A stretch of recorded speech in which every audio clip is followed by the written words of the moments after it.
여러분 안녕하세요, 차이나TV입니다. 저는 지금 로터스 엘레트라 출시 행사에 나와 있습니다. 로터스라는 브랜드 최초로 나온 이제 SUV인데 지금 딱 봐도 굉장히 거대하죠. 그렇기 때문에 제가 생각했을 때는 로터스라는 어떤 그 경량화 아이덴티티랑 약간은 좀 거리가 있어 보여요. 그래서 오늘 이 뒤에 있는 이 차를 제가 지금 타볼 수 있는 건 아닌 건 시승은 못 하는데 그래도 이 차에 어느 정도 그 볼 수 있는 스펙이나 이런 것들을 좀 살펴보면서 제가 안 타봤지만 만약 이 차를 서킷이나 와인딩에서 좀 격하게 몰았을 때 어떤 운동성이 나올지 스펙만 보고 일단 그래도 한번 예상을 해보는 시간을 갖도록 하겠습니다. 이쪽으로 오시죠. 일단 이 운동 성능을 평가하는데 가장 중요한 그 타이어부터 일단 살펴볼 건데,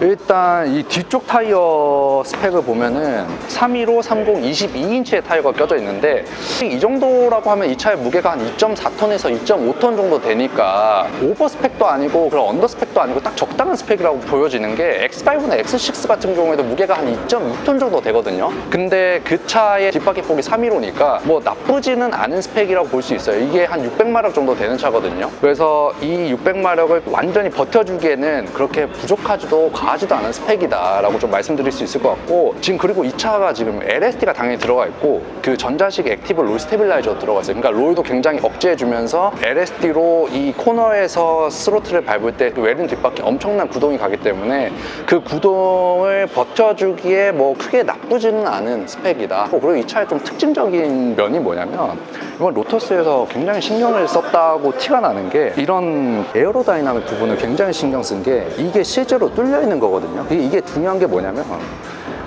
뒷바퀴에서 공기 와류가 굉장히 심하게 발생하잖아요. 근데 이거를 이쪽 뒤쪽으로 뚫어가지고 이쪽 공기를 내주면은 뒤쪽 공기가 굉장히 깔끔하게 정리가 되면서 어떤 차체의 고속 안정성이라든가 이런 게 증가될 수 있기 때문에 굉장히 중요하다고 볼 수 있고, 그리고 이쪽 리어 스포일러도 이쪽에서 와류가 발생할 수 있는 거를 한 번 더 뒤쪽으로 당겨줘가지고 공기를 뒤로 더 밀어줘가지고 깔끔하게 정리해주는 동시에 와류를 없애준다. 근데 이게 리어 스포일러 자체가 이게 연결되어 있지 않아요. 연결되어 있지 않으면은 이게 어느 정도 효과를 줄 수 있을지 모르겠는데 붙여져 있는 그 라이다 저것 때문에 아마 스포일러 자체를 연결해 줄 수 있는 그 공간이 좀 없었을 것 같아요. 그건 좀 아쉽긴 한데, 그리고 제가 봤을 때 이 차의 운동 성능에서도 굉장히 중요한 게 이게 무게가 지금 2.5톤이 되는 사이즈의 SUV이기 때문에 코너에 진입을 할 때 굉장히 심한 언더가 날 수 있어요. 근데 이게 무게 배분이 안 좋아서 나는 언더가 아니겠죠. 당연히 왜냐면 전기차니까 무게 배분을 맞추는 데는 크게 뭐 무리는 없겠죠. 근데 이 무게 자체가 무겁다 보니까 피칭이 발생하면 코너에서 언더가 굉장히 파워 언더가 날 수 있단 말이에요. 그거를 잘 해결하려면은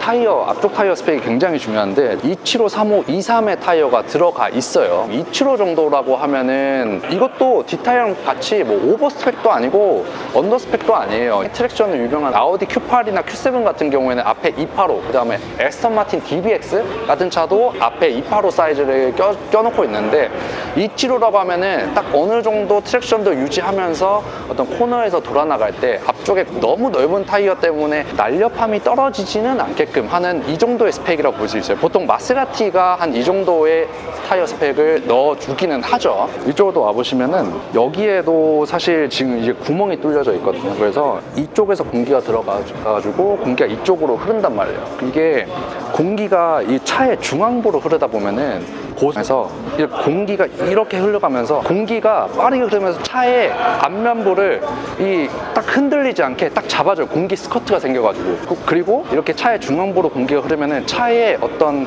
공기 저항을 받는 부피도 이제 줄어들면서 차가 공기 저항을 안 받고 안정적으로 갈 수 있다. 지금 뭐 디자인 같은 경우에는 여기는 이제 LED DRL로만 돼 있고 여기는 하향등이 있고 이쪽에 상향등이 여기 있겠죠. 그리고 여기도 리얼 카본이고, 보통 여기에도 만약에 그 에어로 파츠가 있으면은 앞쪽에 다운포스를 만들어주는데 굉장히 유리한데 이쪽에 그런 에어로 다이나믹 부품은 설치해 놓지는 않았어요. 그리고 또 특징적인 점이 뭐냐면 여기 보시면은 이게 WC1 타입으로 되어 있어요. 근데 보통 이 위쪽 위시본 자체를 하나의 피벗 포인트로 잡아주거든요. 근데 이거는 지금 두 개의 피벗 포인트를 잡았는데 이게 보통 아우디 차들이 보통 이렇게 한단 말이에요. 근데 이게 이렇게 해버리면은 장점이자 단점이, 장점 같은 경우에는 스티어링을 돌려버리면은 이게 하나의 피벗 포인트가 아니고 두 개의 피벗 포인트로 되어 있기 때문에 굉장히 좀 어떻게 보면 편하게 스티어링을 할 수 있다는 장점이 있거든요. 그래서 일상 주행에서 굉장히 좋은 폰 핸들링 능력을 보여줄 수 있을 것 같다. 대신에 어떤 운동 성능을 만들어주는 데 있어서는 딱 하나의 피벗 포인트로 꽂아놓고 딱 고정시켜준 상태에서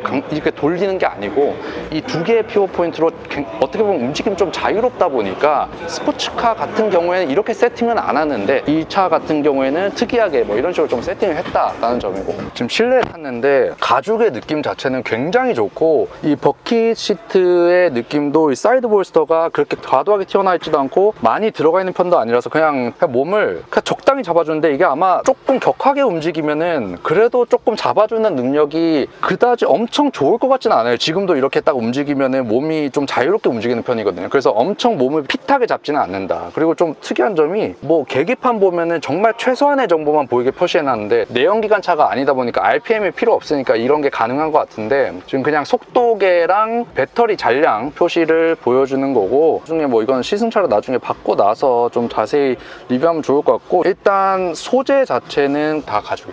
여기는 이제 스웨이드 소재로 되어 있고, 심지어 여기 이 손잡이도 이 가죽 소재로 되어 있어요. 그래서 굉장히 고급감에 신경을 많이 썼고, 여기에도 이게 있네요. 여기에도 조수석에도 이제 디스플레이가 조그맣게 있어가지고 뭐 조수석에 탄 사람들도 어느 정도 정보를 휴대폰 무선 충전, 그리고 이게 요새 다 유행인가 봐요. 다 이런 식으로 좀 짜끄맣게 이렇게 그 기어 변속을 할 수 있게 해놨고, 온도 조절하면은 이 벤츠처럼 앰비언트 라이트가 연동이 돼가지고 이게 표시를 해줘요. 이런 부분들이 굉장히 좋은 것 같고, 그리고 2열로 한번 가보면 이거 어떻게 열지? 어떻게 열지? 내가 밖에서 열어줘? 이거다.